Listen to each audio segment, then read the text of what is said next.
Good morning students. आज हम public add में 6th लेसन करेंगे। हमारा नेक्स्ट क्वेश्चन है ऊपर 4th क्वेश्चन हमारा औपचारिक संगठन के लाभ एवं हानि बताइए। औपचारिक संगठन क्या होता है? जिसमें फॉर्मेलिटीज होती है, जिसमें फॉर्मेलिटीज होगी, सारे रूल रेगुलेशन बनेंगे, सब सिस्टम से उसका स्थापना होगी। तो उसका सबसे पहला लाभ ये है कि अधिकारों और उत्तरदायित्वों की स्पष्ट व्याख्या होने के कारण जब सभी के अधिकार उत्तरदायित्व स्पष्ट है तो उसमें मतभेद के उत्पन्न होने की संभावना ना के बराबर होती है। दूसरा, पहले से ही नियोजित होने के कारण इसमें किसी प्रकार का कोई भी कार्य का दोहराव नहीं होता, रिपीटिशन नहीं होती।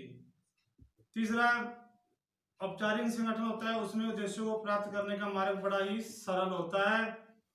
नेक्स्ट है, इस संगठन में टाल मटोल की संभावना नहीं रहती, काम को टाल नहीं सकती क्योंकि अधिकार और कर्तव्यों की स्पष्ट व्याख्या कर दी जाती है कि ये पता होता है कि ये काम इसका है, उसको ही करना पड़ेगा। और इसमें केवल एक ही व्यक्ति कोई महत्व नहीं होता, इसलिए इसका ज्यादा महत्व अपने आप ही खत्म हो जाता है। इसके नुकसान क्या है? सबसे बड़ा नुकसान यह है कि यह उपक्रम में पहल शक्ति को समाप्त करता है। दूसरा, इसमें क्या होता है, कई बार जो अधिकारी होते हैं वो अपने अधिकारों का अनावश्यक रूप से अपने हितों के लिए, अपने फायदों के लिए प्रयोग करते हैं। तीसरा, ये यंत्रवत होते हैं, यानी सिस्टम से बने होते हैं, मनुष्यों से ज्यादा अपने नियमों एवं नीतियों को महत्व देते हैं, यानी कि ये नियम और नीति को विशेष महत्व देते हैं। और इस प्रकार के संगठन में तालमेल की समस्या भयंकर रूप से निरंतर बनी रहती है। ये तो है हमारा औपचारिक संगठन। अब एक होता है अनौपचारिक संगठन, जिसमें कोई फॉर्मेलिटी नहीं होती, वो अनौपचारिक संगठन होता है। उसके लाभ और हानि क्या है हमारा ये नेक्स्ट क्वेश्चन है। यह देखो, जो औपचारिक संगठन बनाया था हमने पहले, उसमें जो कमियां रह गई थी उन कमियों को पूरा करता है। तो सबसे पहली बात ये होगी, यह औपचारिक संगठन की कमियों को पूरा करता है। दूसरा, इसकी उपस्थिति अधिकारियों को योजना बनाने के लिए, तत्परता पूर्वक कार्य करने के लिए प्रोत्साहित करती है। तीसरा, यह कार्य समूह को संतुष्टि एवं स्थायित्व प्रदान करता है, यानी कि जहां भी कार्यों का समूह है, जो काम चल रहा है, उसको संतुष्टि मिलती है। प्रबंधक की योग्यताओं में कमी को दूर करता है। इसके दोष क्या है? दोष ये है कि इस देखो, ये औपचारिक संगठन के अपोजिट है, तो ये एक तरह से एक विद्रोही प्रकृति का है। तो इससे व्यवस्था में उथल पुथल होती है, प्रबंध में अव्यवस्था फैलती है। दूसरा, जो इस संगठन के सदस्य होते हैं वे अपने व्यक्तिगत निर्णयों की लेने की क्षमता उनमें कम होती है, क्योंकि समूह के निर्णय लेने का भावना उनमें ज्यादा होती है, यानी सब मिलकर निर्णय लेते हैं। यह उत्पादकता में अधिक वृद्धि करने हेतु प्रबंधों के प्रयत्नों को अप्रभावकारी बनाता है। और कई बार इस संगठन के सदस्य झूठी अफवाहें भी फैला देते हैं। हमारा नेक्स्ट क्वेश्चन है, औपचारिक और अनौपचारिक संगठन में कोई 5 अंतर बताइए, उसमें क्या अंतर है? जो औपचारिक संगठन होता है ये जानबूझकर बनाया जाता है, और अनौपचारिक होता है वो स्वाभाविक रूप से बन जाता है। जो औपचारिक संगठन है उसमें नियम, कर्तव्य, उत्तरदायित्व तो सारे लिखित रूप में, सारा उनका लिखित रूप में निर्धारित है, फिक्स है।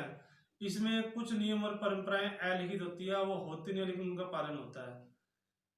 औपचारिक संगठन का आकार बहुत बड़ा हो सकता है, लेकिन अनौपचारिक संगठन छोटा होता है।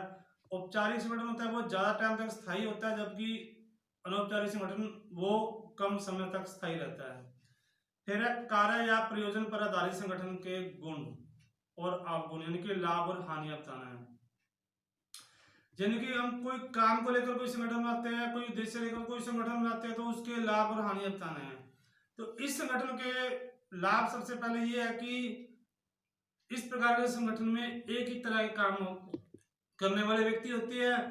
जब सारे एक ही काम को कर रहे हैं तो लक्ष्य की प्राप्ति की समानता रहती है, और उनके बीच में तालमेल आसानी से हो जाता है, जिससे संगठन अच्छे ढंग से काम करता है। दूसरा, इस संगठन में उत्तरदायित्व की पद्धति का विकास होता है, जिम्मेवारी का विकास होता है। विभाग को अच्छी तरह पता है कि ये काम किसका है, ये काम किसका है, सभी अपना अपना काम ढंग से करते हैं।